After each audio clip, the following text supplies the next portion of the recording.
Wow! Hi folks! We're back again. I'm Simon Green from Hidden Treasures. And today we're going to be taking a little tour into the Grand Etang National Park. Now this is a huge protected area and you really can't explore the entire space in the day. However, there are lots of really lovely trails that could really capture you and can fascinate you and really get you into the spirit of the rainforest. Now, the rainforest is always kind of moist, so of course the right attire is important. Today I'm wearing actually comfortable shoes, you know, regular jeans, or I can wear something that's a little bit more as you say, dry fit, so in case it gets a little bit wet, it wouldn't feel too soggy. Like the material of my shirt, these kinds of things are perfect for the humidity of the rainforest, right? And of course your knapsack, make sure it's light and comfortable. You can also put in some water maybe so you can rehydrate as you hike, because you will sweat a lot. Even if you're accustomed to, you know, hiking in temperate zones in the tropics, it's a whole different ball game because you have rain, you have sun, you have heat. Sometimes you move up in altitude, it gets a little cooler, not cold, but cooler, right? So those variables make it a little bit more interesting to hike in our rainforest, right? So what can we find here in the Grand Etang? Now around here, if you notice, we have trees like the bois canoe. We have even some hibiscus that's been planted here along as part of the guide. And those beautiful ornamental plants you're seeing around here, those are actually a part of the ecosystem here. And a lot of our growers actually use those for horticultural purposes. And we do export quite a lot of flowers that have their home in the Grand Etang here. Of course, orchids, we have lots of orchids. You'll find them on trees growing all over. Ferns, I think we have probably the largest concentration of a variety of ferns on island. It can be found right here at the Grand Etang, right? So come along, let's take a little walk through. It's a nice, quiet walk, nothing too laborious, you know. You're actually going to be able to take it at your own pace.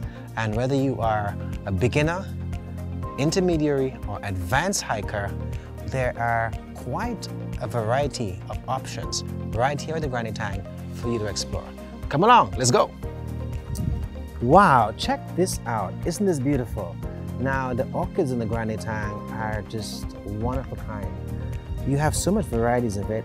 I'm not even sure if we've actually chronicled them all as yet. But a couple years ago, a good friend of mine suggested that we do have some endemic species that we only find here in this forest. We have things like the pineapple orchid, we have one we call the manicure orchid, and so forth, that really, you know, have become almost iconic and very symbolic of the Grand Etang. This is a flower I've never seen before, and I've hiked here so many years. And these flowers and their blooms are just extremely rare and beautiful. Check this out. Wow. There you go. Amazing. Yeah?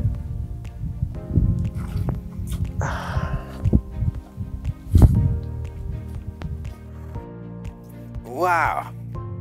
You know, it's always great exercise when you're hiking through the forest. You get to enjoy fresh air. You give your body a time to heal, literally, and just feel the majesty of nature. You know, that's how I see it. And here we are, one of my favorite lookouts up here at the Grand Etang, and in Grenada generally, because you really get to feel, you know, the space that we're in, this beautiful island called Grenada. Because I'm facing north right now, for example. So if you look across to the east, which is to my right, the Atlantic Ocean is visible right between this little beautiful area. And to my left, over here, the beautiful blue Caribbean Sea. So you see, from the middle of the island, literally, you can see both sides. Now, Grenada is about 12 miles wide and about 22 miles long. But because of its mountainous terrain, you can capture all of it in one day. All right? It takes quite a while to explore it. Look at the rugged terrain here. In front of me, we have Mount Kokong, and a little bit further down, we have Fedon's Camp. And Fedon's Camp is another beautiful mountain to hike on. It's imbued with a lot of history, especially history as it pertains to the liberation history, or liberation story. I'm talking about liberation from slavery.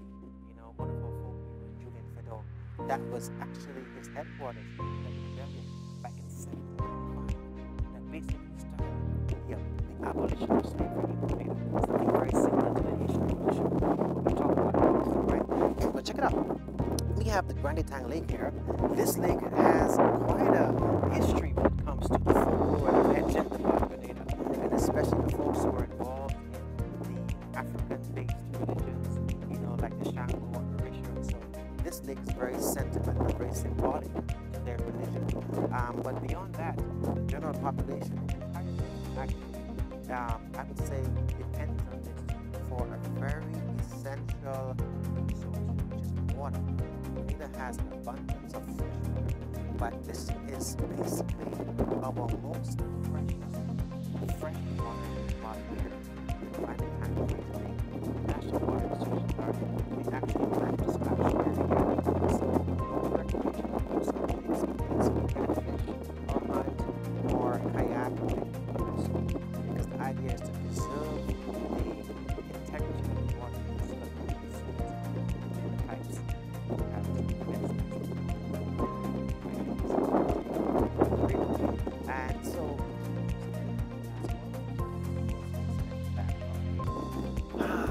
the beauty of Grand Etang, right? So we're going to check out the lake next and experience more of the beautiful forest. Let's go!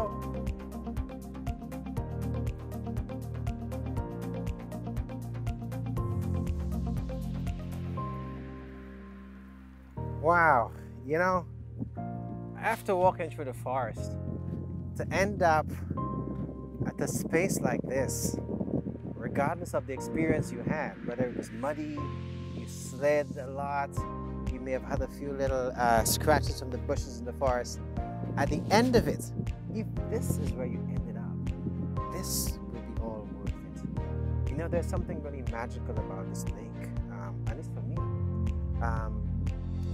It doesn't matter how I feel, it doesn't matter what the hike does to me. This place here actually rejuvenates me. I actually feel as though I'm a brand new person when I step into this lake. And I've never had a bad day here, meaning regardless of weather, regardless of sun or not, there's always something, you know, magical around here, always something to just take your breath away. Check out the scenery. Look at that. Now, I talked about the fish. Oh, here we go. We got a couple of them. I have a little bit of flowers here.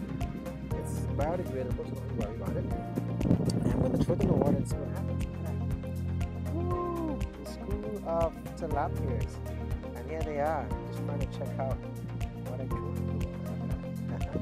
Quite pretty. Quite pretty. Right. So, the lake itself, if you notice, we have quite a lot of reeds growing around it. A couple of years ago, we had a major hurricane, Hurricane Ivan, and we had quite a bit of silts coming in from the mountains around that basically had a lot of erosion coming in. So as a result, the silt actually built up and created more footing for the reeds and grasses to, in essence, colonize some of the lake. So we have actually lost quite a bit of acreage in terms of the space that we had that was once water. But nonetheless, the Grand Etang still lives on. It still is a precious, you know, resource for us as Grenadians, and it's a place that we really try our utmost to protect. It's just naturally beautiful. So when you come here, try not to put anything synthetic here, like plastics and cups and what have you. You know, anything that's biodegradable is advised. And of course, if you feed the fishes, you know, be mindful also of that. And just come in and enjoy. Let the space take your breath away, and just enjoy this. This is just a little piece of heaven right here on earth. Wow. This was a good hike. We enjoyed it. I'm Simon Green, saying ciao. And thanks for all of us in the videos.